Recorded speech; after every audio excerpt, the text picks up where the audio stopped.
Hello students, welcome to unique classes of right way. आज के class में हम लोग देखेंगे refraction of light. Refraction of light ये मैंने थोड़ा सा वीडियो में बना दिया था, 5 मिनट या 10 मिनट्स के वीडियोस थे। इसमें ना आवाज़ नहीं आ पाया था, मतलब टेक्निकल फॉल्ट था, तो उसी वीडियो को फिर से रिपीट करते हैं। ज़्यादा नहीं पढ़ाया था, बस थोड़ा सा ही पढ़ाया था। तो रिफ्रैक्शन ऑफ लाइट, सबसे पहले रिफ्रैक्शन ऑफ लाइट है क्या? तो it is bending of light when light travels from one medium to another। जब एक मीडियम से दूसरे मीडियम में लाइट ट्रेवल करेगा तब उसमें बेंडिंग होगी ही होगी, क्योंकि लाइट की स्पीड में चेंज आएगा। लाइट जितना फ्रीली एयर या वैक्यूम में ट्रेवल कर पाता है, क्या उतना फ्रीली वाटर में कर पाएगा? बिल्कुल नहीं। लाइट जितना फ्रीली एयर में ट्रेवल कर पाता है, क्या ग्लास स्लैब में कर पाएगा? बिल्कुल नहीं। वहाँ पे तो उसकी जाके स्पीड कम हो जाएगी, क्योंकि उसको डेंसर मीडियम के थ्रू उसको क्रॉस करना है। तो इसी चीज़ को हम लोग समझते हैं एक ग्लास स्लैब के थ्रू। तो ये देखो, ये मैंने ग्लास स्लैब बनाया, ग्लास स्लैब है ये, this one is glass slab. इसमें मैंने एक रे ऑफ लाइट को पास कराया ऊपर से, देखो इंसिडेंट रे आपको दिख रहा होगा। तो इंसिडेंट रे आपको दिख रहा है, ये रहा इंसिडेंट रे। ये आया बड़ी आराम से, ये फ्रीली यहाँ तक आया, लेकिन यहाँ पर आते ही इसका इनकाउंटर किससे हो गया? ग्लास स्लैब से। अब एयर में तो बड़ी फ्रीली आ रहा था, ग्लास स्लैब में घुसा तो उसे क्या मिला? ऑब्स्टिकल मिला, ऑब्स्ट्रक्शंस उसके पाथ में आ गए। तो अब उसकी स्पीड हो जाएगी कम पहले से। तो उसको जाना चाहिए था, अपना पाथ उसका ये था, उसको ट्रेस यही करना चाहिए था अगर ग्लास स्लैब नहीं होता तो। लेकिन ग्लास स्लैब की वजह से वो क्या हो गया बताओ? बेंड कर गया, स्पीड कम हो गया, तो वो बेंड कर गया टुवर्ड्स द नॉर्मल। एयर को हम कहते हैं optically rarer medium, optically rarer medium, और ग्लास को कहेंगे ऑप्टिकली डेंसर मीडियम। अभी थोड़ी ही देर में देखेंगे कि what is optically rarer medium and what is optically denser medium. तो अभी तक हम लोग सिर्फ रिफ्रैक्टेड रे तक पहुंचे, एक था इंसिडेंट रे और एक आ गया रिफ्रैक्टेड रे।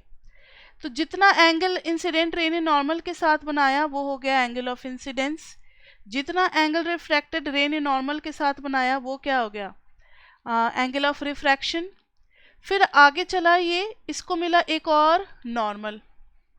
तो ये दोनों एंगल सेम होंगे, ये अगर आर है तो ये भी आर है। अगर आप गौर से देखो तो दीज टू आर पैरेलल, क्योंकि all the normals on the same planes are what? Parallel. तो इंटीरियर ऑल्टरनेट की वजह से ये एंगल और ये एंगल, दोनों एंगल क्या होंगे बताओ? सेम होंगे। तो दोनों एंगल हो गए आर और आर। अभी तक ये रे जो रेड से मैंने मार्क कर रखा है, ये क्या था? ग्लास स्लैब के अंदर चल रहा था। अब जैसे ही ये रे बाहर निकलेगा, इसको तो बहुत ज़्यादा फ्रीडम मिल जाएगा, एयर में आ गया, ये ऑप्टिकली रेयरर मीडियम में आ गया। तो इसकी स्पीड अचानक से लाइट की क्या हो जाएगी? बहुत ज़्यादा इंक्रीज कर जाएगी। इंक्रीज करने से ये अपने पाथ से भी अलग भागने लगेगा। तो इसका एक्चुअल पाथ होना चाहिए था ये, लेकिन रेयरर मीडियम में आने की वजह से इसका नेचर होता है कि ये फास्ट मूव करने लगता है, तो इमर्ज करेगा इस रे के थ्रू, इसलिए इसका नाम रखा है इमर्जेंट रे। अब आप बिल्कुल इनिशियल रे के मूवमेंट से अगर कंपेयर करो, ये रहा इनिशियल रे, तो इसमें सिर्फ मार्जिनली क्या हुआ है? डिस्प्लेसमेंट हुआ है, मतलब लैटरल डिस्प्लेसमेंट हर जगह क्या है? ये सेम है, हर जगह क्या है? सेम है। तो raise became parallel, incident ray और इमर्जेंट रे क्या हो गया बताओ? पैरेलल। तो incident ray and emergent ray are parallel, emergent rays are parallel, ये दोनों क्या हो गए? पैरेलल हो गए। और angle of incidence is also equal to angle of emergence. अब ध्यान से सुनो, तो ये जो ग्रीन में मैंने लिखा है, जब रेयरर से डेंसर में जाएगा तो स्पीड कम होने की वजह से वो टुवर्ड्स द नॉर्मल हो जाएगा, और जब डेंसर से रेयरर में जाएगा तो धीरे धीरे जा रहा था, अचानक से ज़्यादा तेजी से भागेगा, तो वो क्या हो जाएगा? Bends away from the normal, और यहाँ पे bends towards the normal. Clear? तो ये था ग्लास स्लैब में रिफ्रैक्शन का डायग्राम। ये आपको डायग्राम अच्छे से प्रैक्टिस करना है, बिकॉज पेपर में आता है ये। अब कुछ पॉइंट्स जो कि मैंने आपको बताए हैं उसी को लिखा है. When ray of light travels from optically rarer medium to denser medium, then it bends towards the normal. और उसी का ऑपोजिट डेंसर टू रेयरर आएगा, denser to rarer then away from the normal. Optical density और speed of light में inversely proportional का relationship होता है, यानी जहां पे ज़्यादा ऑप्टिकल डेंसिटी वहां लाइट की स्पीड क्या होगी बताओ, कम होगी. वहां लाइट की स्पीड क्या होगी, कम होगी. नाउ सी, तो जहां पर ऑप्टिकल डेंसिटी ज़्यादा होगा वहां स्पीड ऑफ लाइट क्या हो जाएगा, कम हो जाएगा. इसलिए मैंने यहाँ पर कौन सा साइन दिया है, डायरेक्टली प्रोपोर्शनल, तो इसको नीचे में डाल दिया डिनोमिनेटर में, यानी दोनों एक बढ़ेगा तो दूसरा क्या होगा बताओ, कम होगा. फिर है optical density is completely different from, ये काफ़ी इंपॉर्टेंट टॉपिक है, ये पेपर में आ सकते हैं शॉर्ट क्वेश्चंस में, इसलिए आपको याद रखना पड़ेगा कि optical density is completely different from mass density. Mass density का मतलब है कि गिवन वॉल्यूम में कौन सा ज़्यादा भारी है. जैसे 1 लीटर अगर वाटर ले लो, 1 लीटर केरोसिन ऑयल ले लो और मेज़र करोगे तो आपको केरोसिन ऑयल क्या लगेगा, हल्का लगेगा. तो गिवन वॉल्यूम में उसका मास डेंसिटी क्या है, कम है. तो लेकिन ऑप्टिकली डेंसर ज़्यादा होता है कौन सा, केरोसिन ऑयल. अगर आप लाइट को दोनों मीडियम में ट्रांसफ़र करो, ये वाटर है, ये केरोसिन ऑयल है, तो केरोसिन ऑयल में उसकी स्पीड कम हो जाएगी, वाटर में उसकी स्पीड ज़्यादा होती है. तो ऑप्टिकली डेंसर कौन सा हुआ, केरोसिन ऑयल हुआ. तो केरोसिन इज़ ऑप्टिकली डेंसर, लेकिन kerosene is lighter than water, तो उसकी मास डेंसिटी क्या है बताओ, कम होती है. तो अभी हम लोगों ने देखा कि मास डेंसिटी और optical density, these two are different things. अब हम करेंगे लॉज ऑफ रिफ्रैक्शन. हर चीज़ के अपने लॉज होते हैं ना, उसको फॉलो करते हैं सारे रेज ऑफ लाइट. जैसे रिफ्लेक्शन का था वैसे ही रिफ्रैक्शन का है, जैसे रिफ्लेक्शन का था वैसे ही किसका है बताओ, रिफ्रैक्शन का है.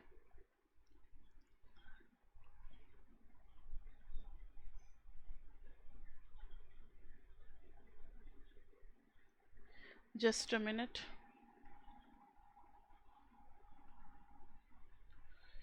तो लॉज ऑफ रिफ्रैक्शन हमें करना है, तो चलो करते हैं लॉज ऑफ रिफ्रैक्शन. इसमें है सबसे पहला लॉ है, देयर आर 2 लॉज, तो 1 and 2. पहला लॉ है the ratio of sine of angle of incidence, the ratio of sine of angle of incidence and sine of angle of refraction is constant. ये constant होता है, लेकिन constant किस condition में, कुछ कंडीशंस इसके लिए फिक्स हैं कि लाइट का कलर सेम होना चाहिए और पेयर ऑफ मीडिया क्या होना चाहिए, सेम होना चाहिए. फॉर द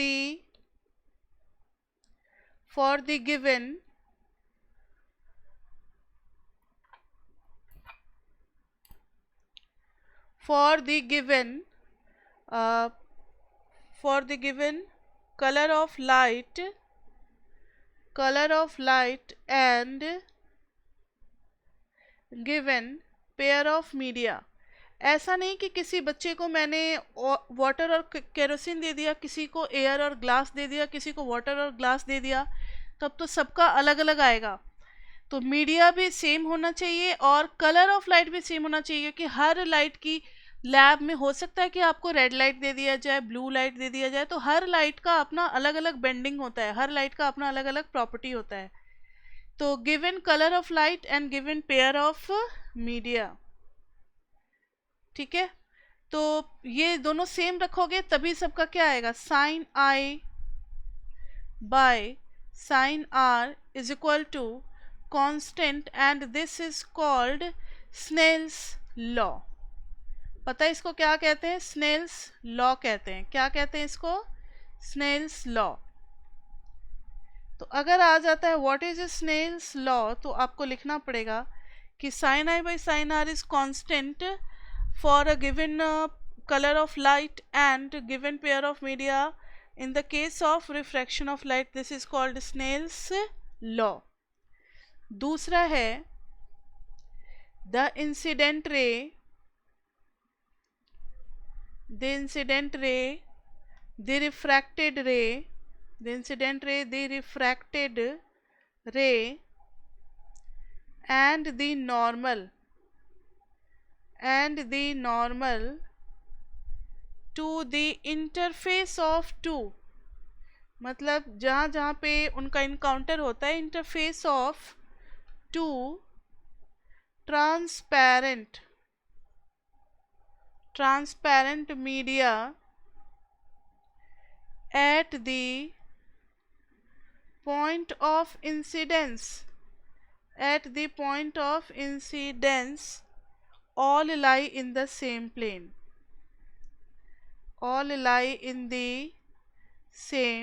plane, सब कहाँ पे लाई करेंगे बताओ? सेम प्लेन में ही लाई करेंगे। ऐसा नहीं होगा कि सब अलग अलग प्लेन में लाई कर जाए। तो ये हो गया हमारा लॉज ऑफ रिफ्रैक्शन। अब कुछ एक्टिविटीज़ हैं जिससे रिलेटेड क्वेश्चंस आ सकते हैं आपके पेपर में, तो उन एक्टिविटीज़ को समझ लो बस। तो एक्टिविटीज़ 1, फर्स्ट एक्टिविटी है हमारी कि एक ग्लास में हमने कॉइन रखा।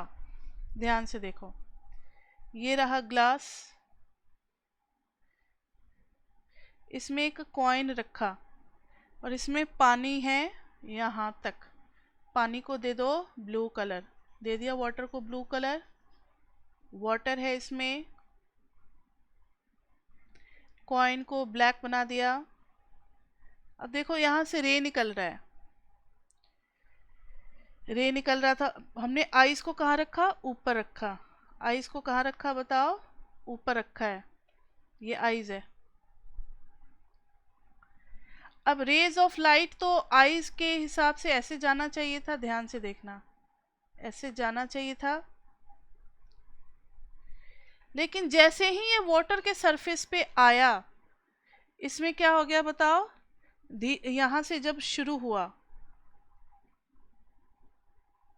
यहाँ से जब शुरू हुआ इसका रे निकलना, यहाँ से भी जब रे निकलना शुरू हुआ, तो ये अचानक से क्या हो गया? डेंसर टू रेयर जा रहा है, तो ये बेंड कर गया। ये भी क्या हो गया बताओ? बेंड कर गया। समझ में आ रही है बात? ये away from the normal bend कर गया, ये रिफ्रैक्शन हो गया। क्या हो गया? ये रिफ्रैक्शन। और ऐसा अपीयर हुआ कि ये दोनों आए कहाँ से हैं? यहाँ से आए हैं। तो कॉइन फिर हमें कहाँ दिखने लगेगा? यहाँ दिखने लगेगा ना। तो कॉइन ऊपर अपीयर होगा, जो उसका लेवल है उससे ऊपर नजर आने लगेगा। इसलिए पानी में रखी हुई कोई भी चीज़ें आपको लगता है कि अरे बहुत कम दूरी पे है, हाथ डालेंगे तुरंत टच कर लेंगे, जब आप अंदर जाते हो तो पता लगता है कितना है। कभी स्विमिंग पूल में देखा है कि स्विमिंग पूल में जब आप जाते हो तो लिखा रहता है 20 फीट, लेकिन देखते हो तो अरे नहीं, ये तो एक ही जंप में टच हो जाएगा, बड़ा आसान है। जब आप जंप मारते हो तो अंदर जाते हो तो लगता है कितना अंदर जा रहे हैं। तो वही वाली बात है यहाँ पे, ऊपर से देखने पे सब शैलो लगता है, इसलिए वहाँ पे कॉशन लिखा रहता है कि this is 20 feet deep, don't try to jump in. मतलब इसको कई लोग स्विमिंग पूल में उसको कम गड्ढा समझ करके उसी में जंप मार देते हैं, जिनको नहीं आता स्विमिंग। तो इसलिए कॉशन हर जगह स्टिकर लगाए रहते हैं वो लोग। तो ये सारी बातें हो गई। आप अपने किसी भी ग्लास टम्बलर में रख लो तो भी आपको ऊपर दिखेगा। कभी आप अपने टब में देखना, नहाने वाले टब में जब मग डालोगे अंदर, जब पानी के अंदर चला गया तो लगेगा बहुत ऊपर है, लेकिन अंदर नीचे रहता है। तो ये सारे एक्टिविटीज़ आप बचपन से करते चले आ रहे हो, कोई नई बात नहीं है। Next is A2। अब यहाँ पर दो डायग्राम मुझे बनाने पड़ेंगे। एक ग्लास लिया, इसमें फिर से कॉइन रखा, मैंने ऊपर में खुली आंखों से देखा कॉइन को, मुझे दिख रहा था। फिर मैंने इसमें पानी डालना शुरू किया, ध्यान से देखना, थोड़ा सा ही पानी डाला। कितना पानी डाला? थोड़ा सा पानी डाला। मुझे अभी भी आंखों से दिख रहा है। फिर मैंने आईज को यहाँ डिस्प्लेस किया, अभी भी दिख रहा है, ये देखो यहाँ पर भी दिख रहा है। फिर मैंने आईज को यहाँ पे ला दिया, ठीक है, अब यहाँ पर नहीं दिख रहा, ये सरफेस आ गया। फिर मैंने अपने फ्रेंड को कहा कि इसमें थोड़ा और पानी डालो। अब देखो सेम डायग्राम बनाएंगे। ये कॉइन है, पहले यहाँ तक पानी था और आईज यहाँ पे है, ठीक है।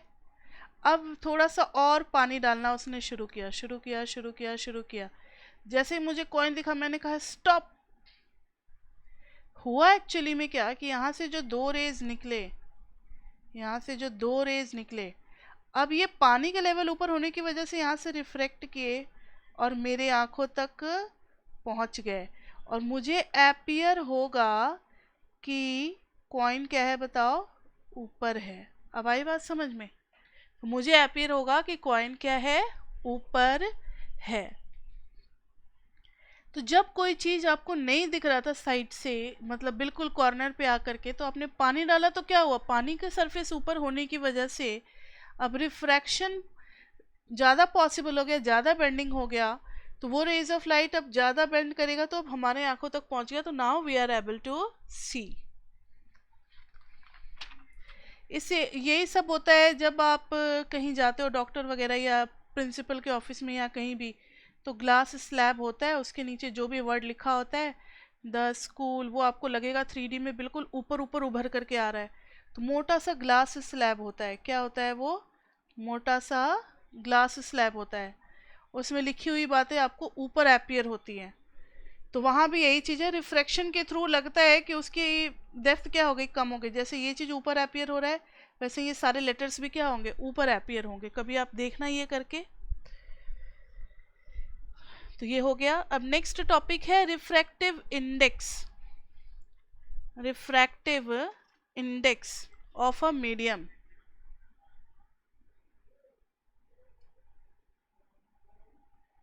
Refractive index of a medium.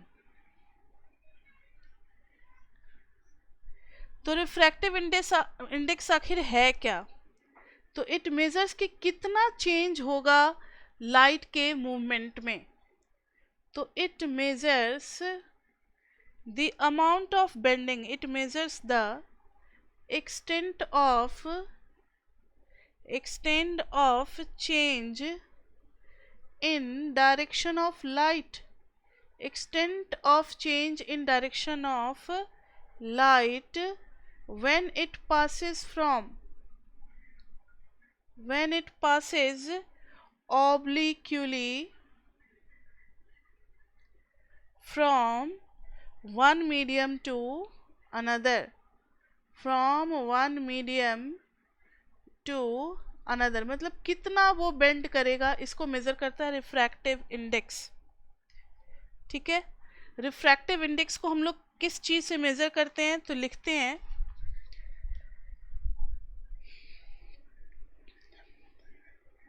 n/1, ये हो जाता है speed of light in medium 1 upon speed of light in medium 2। इसको थोड़ा स्ट्रेट लाइन बना लिया जाए, बना ही सकते हैं हम लोग, ये चूज किया हुआ है इसलिए लिया स्ट्रेट लाइन, अब देखने में खूबसूरत लगेगा। ठीक है, तो speed of light in medium 1 upon speed of light in medium 2, ये हो जाएगा 8/2 और इसको हम लोग लिख सकते हैं v1/v2, मतलब v for speed of light in medium 1 upon speed of light in medium 2। और इसको क्या पढ़ेंगे, तो ये हो जाएगा refractive index of medium 2 with respect to 1। तो refractive index of medium 2 with respect to w dot r dot t with respect to medium 1, मतलब मीडियम 1 के रिस्पेक्ट में मीडियम 2 का कितना रिफ्रैक्टिव इंडेक्स है वो मेज़र करने का तरीका है। इसी तरीके से जब एटा 12 लिखेंगे तो वो क्या हो जाएगा v2 by v1, sorry v1, मतलब speed of light in medium 2 upon speed of light in medium 1। ठीक है, अब इसके साथ एक और ख़ास बात है कि इफ़ मीडियम 1, तो बहुत अच्छा ट्रायंगल बन गया, इफ़ मीडियम 1 इज वैक्यूम और एयर, मतलब ये फिक्स है कि वैक्यूम और एयर में ज़्यादा फर्क नहीं है, बहुत कम है मार्जिनली, इसलिए हम लोग दोनों को एक साथ ले लेते हैं। अगर मीडियम 1 फिक्स है कि वैक्यूम और एयर ही है, then refractive index of medium 2 यानी एटा 21, refractive index of eta 21 is represented as simply eta 2 and it is called absolute refractive index। क्या कहलाता है ये absolute refractive index? क्या कहलाएगा? absolute refractive index। absolute refractive index में याद रखना कि पहला वाला जो स्पीड होता है वो कहाँ लिया जाता है? वैक्यूम या एयर में ही लिया जाता है। If medium 1 is not air or vacuum, then it is relative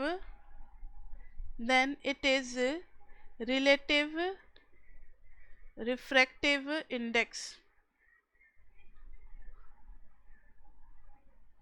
ठीक है, तो अब देखना जरा, यानी फॉर एग्जाम्पल अगर मैंने किसी मीडियम का सिर्फ एब्सोल्यूट रिफ्रैक्टिव इंडेक्स निकाला तो ये हो जाएगा speed of light in air, speed of light in air upon speed of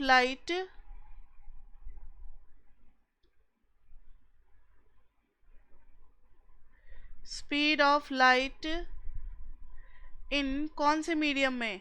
in medium m, यानी c अपॉन v। c किसके लिए फिक्स कर दिया गया है? Speed of light in air, और c की वैल्यू होती है 3 × 10⁸ मीटर पर सेकेंड। ये तो वर्ल्ड वाइड एक्सेप्टेड वैल्यू है ना, speed of light in air और वैक्यूम इतना लिया जाता है, तो ये तो फिक्स है कि 3 × 10⁸ ही होगा, और ये जो मीडियम होगा उसके हिसाब से आएगा अपना। ठीक है, तो एब्सोल्यूट रिफ्रैक्टिव इंडेक्स आ गया समझ में, और रिलेटिव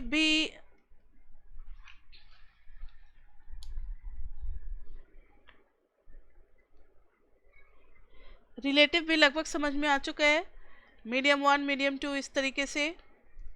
अब एक बात और कि speed of light is fastest, मतलब सबसे ज़्यादा, ग्रेटेस्ट वैक्यूम में होता है, ग्रेटेस्ट इन वैक्यूम, क्योंकि वहाँ कोई ऑब्स्टिकल है ही नहीं, speed of light in air is almost same, speed of light in air is almost, not exactly but almost same with speed of light in vacuum। Vacuum में जो speed of light है उसके almost same होता है। अगर मैंने refractive index of जैसे निकाला एयर का, रिफ्रैक्टिव इंडेक्स ऑफ एयर अगर निकाला तो ऊपर में क्या हो जाएगा? Speed of light in vacuum, speed of light in vacuum upon speed of light in air. मैंने कहा ना एयर में थोड़ा सा कम होता है, नेग्लिजिबली स्मॉलर। तो अगर डिनोमिनेटर नेग्लिजिबली स्मॉलर है तो वैल्यू जो होगी वो क्या आएगी? नेग्लिजिबली ग्रेटर दैन 1 आएगी। तो इसलिए ये हो जाता है 1.0003। तो रिफ्रैक्टिव इंडेक्स ऑफ एयर कितना हो गया 1.003। तो ये रिफ्रैक्टिव इंडेक्स सबसे कम है यहाँ पर, तो लीस्ट रिफ्रैक्टिव इंडेक्स है। और greatest refractive index, largest value of refractive index is in diamond, largest refractive index is in diamond. वो कितना है, डायमंड में सबसे ज़्यादा होता है because it is the hardest material और उसमें लाइट को काफ़ी स्ट्रगल करना पड़ता है, तो 2.42। तो वहाँ पे ये जो डायमंड आएगा ना एयर की जगह, उसमें स्पीड उसका बहुत कम हो जाता है, जिसकी वजह से ये 2.42 तक चला जाता है।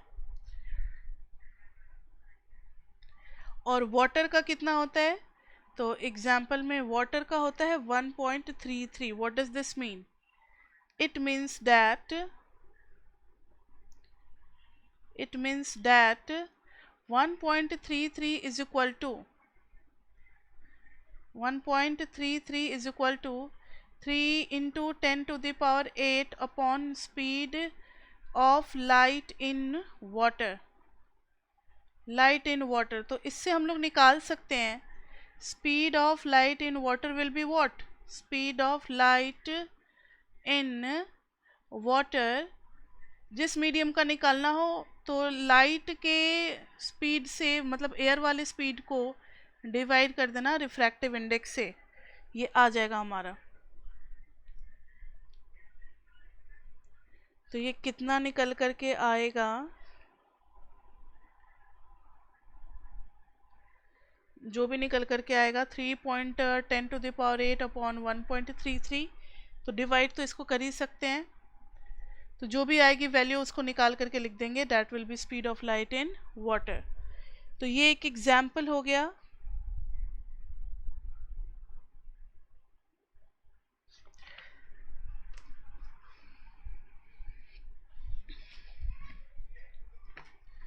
तो refraction through a glass slab भी हमने देख लिया, सारा कुछ देख लिया। अब हम लोग देखेंगे refraction through lenses, refraction through lenses. तो आखिर लेंस होते क्या हैं, तो ये देखो, ये दोनों क्या है, कॉन्वेक्स लेंस। मतलब बाहर से देखोगे तो इधर भी कॉन्वेक्स और इधर भी कॉन्वेक्स, तो ये क्या हो गया, कॉन्वेक्स लेंस। इसमें दोनों साइड से कॉन्वेक्स, तो इसको कॉनकेव, तो इसको हम लोग कहेंगे कॉनकेव लेंस। फिर एक साइड से प्लेन, एक साइड से कॉन्वेक्स, तो पता है इसको क्या कहेंगे, plano convex lens, plano convex lens. एक साइड से कॉनकेव और एक साइड से प्लेन, तो इसको कहेंगे प्लेनो कॉनकेव लेंस। तो हमें ज़्यादातर किसके बारे में पढ़ना है, कॉनकेव और कॉन्वेक्स लेंस के बारे में पढ़ना है, तो हमें इन दोनों के बारे में पढ़ना है। तो अब लेंस के बारे में आएंगे, तो व्हेन टू, लेंस के बारे में क्या हो जाएगा बताओ, डेफिनेशन। लेंस की डेफिनेशन हो जाएगी when two spherical surfaces, when two spherical या फिर plane refracting surfaces, refracting surfaces are joined together, इनको ज्वाइन किया गया है, joined together, they form a lens. तब वो क्या बनाते हैं, एक लेंस बनाते हैं।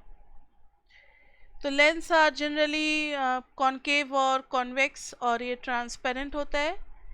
तो ये तो लेंस का हम लोगों ने देख लिया। तो रिफ्लेक्शन बाय स्फेरिकल लेंसेज, इसमें क्या है, तो यहाँ पर जो है इसकी थिकनेस देखो, यहाँ कम है और यहाँ थिकनेस क्या है, ज़्यादा है।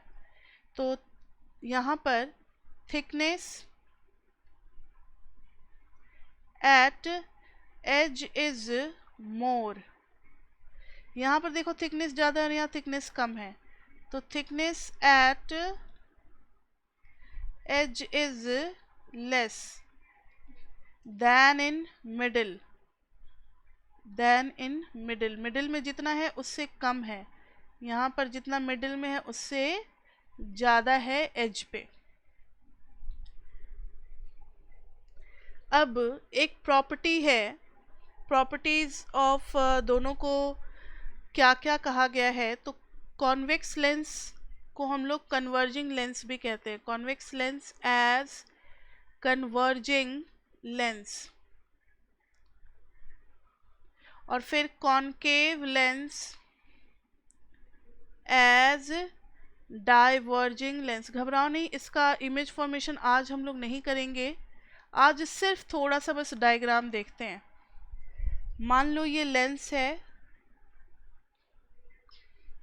अब देखो दो अगर स्फेरिकल सरफेसेस है तो इसके पास दो क्या होंगे, फोकस भी होंगे, F1 F2 मान लिया हम लोगों ने, ठीक है। अब अगर कोई भी रेस पैरेलल जाते हैं, ये रेस पैरेलल जा रहे हैं, जा रहे हैं, जा रहे हैं पैरेलल टू प्रिंसिपल एक्सिस, और यहाँ पर सब कुछ बताएंगे। Principal axis is the line joining the two focus. तो इसकी प्रॉपर्टी होती है कि ये थोड़ा सा बेंड करेगा, सारे लाइट थोड़े थोड़े बेंड करेंगे, थोड़े थोड़े बेंड करेंगे, थोड़े थोड़े बेंड करेंगे, और फिर बेंड करके F2 से पास करेंगे, फिर बेंड करके F2 से पास करेंगे, फिर बेंड करके F2 से। इसलिए हम लोग इसको क्या कहते हैं बताओ, कन्वर्जिंग लेंस। और इधर डाइवर्जिंग लेंस क्यों कहते हैं, इसके भी दो फोकस होंगे, F1 और F2। यहाँ पर जब लाइट्स आएंगे, रेज,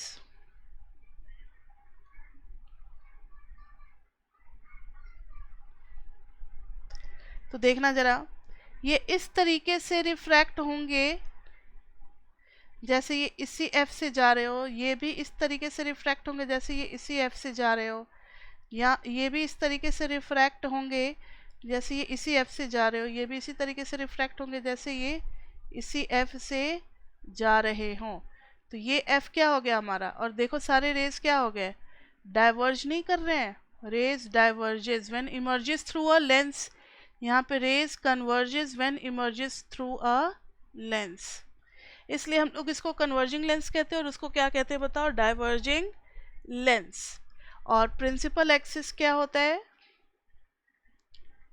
प्रिंसिपल एक्सिस क्या होता है बताओ, तो it is the line joining two centre of curvatures, it is the line joining two centre of curvature.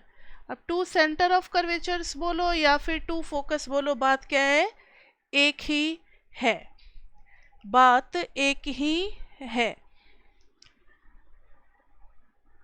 अब एक एक्टिविटी है कि किसी भी कॉन्वेक्स लेंस का अगर फोकस निकालना है, तो कॉन्वेक्स लेंस ले लिया और एक शीट ऑफ पेपर ले लिया, और इधर क्या है बताओ, सन है, सन से सारे रेज आ रहे हैं, वो सारे रेज क्या बताओ, एक जगह आकर के कन्वर्ज कर रहे हैं।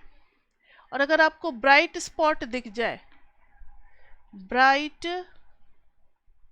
स्पॉट, तो ये जो डिस्टेंस हो गया यहाँ से यहाँ तक, this is our focal length, focal length. तो ये लेंस को हम लोग एडजस्ट करते हैं, ऊपर नीचे ले जाते हैं सूरज की रोशनी में, और देखते हैं कि ये ब्राइट स्पॉट कहाँ पे बना रहा है, तो जो परपेंडिकुलर डिस्टेंस हो जाएगा that will be our focal length, क्योंकि ये इसकी प्रॉपर्टी होती है। और and it can cause, it churns the paper also, churns या बर्न कर देता है। देखोगे थोड़ा थोड़ा वाइट से वो थोड़ा ब्राउनिश होने लगा, फिर बाद में it catches even fire also, अगर ज़्यादा देर तक छोड़ दोगे तो इट कैचेस फायर ऑल्सो। तो कभी अगर आप जंगल में फंस जाओ, आपके पास अगर मैच बॉक्स नहीं है और अगर लेंस है, तो एक पेपर रखना, लेंस लेकर के बैठे रहना, और जब बहुत ज़्यादा जब सूरज की धूप आएगी चमकीली, उसको उस पर कन्वर्ज कराना, वो अपने आप क्या हो जाएगा, इट कैचेस फायर। तो ये सारी बातें हो गई। अब नेक्स्ट क्लास में हम लोग इमेज फॉर्म कराएंगे, तो फिर से कुछ रूल्स आएंगे। जैसे एक रूल तो यहीं पे क्लियर हो गया कि when all rays are parallel to principal axis, तो ये क्या करेगा, कन्वर्ज करेगा focus on the other side of the lens. और कॉन्केव लेंस में क्या होगा, it appears to be meeting at the focus on the same side of the light, जिधर से लाइट पास कर रहा है उधर ही से। तो अब नेक्स्ट क्लास में हम लोग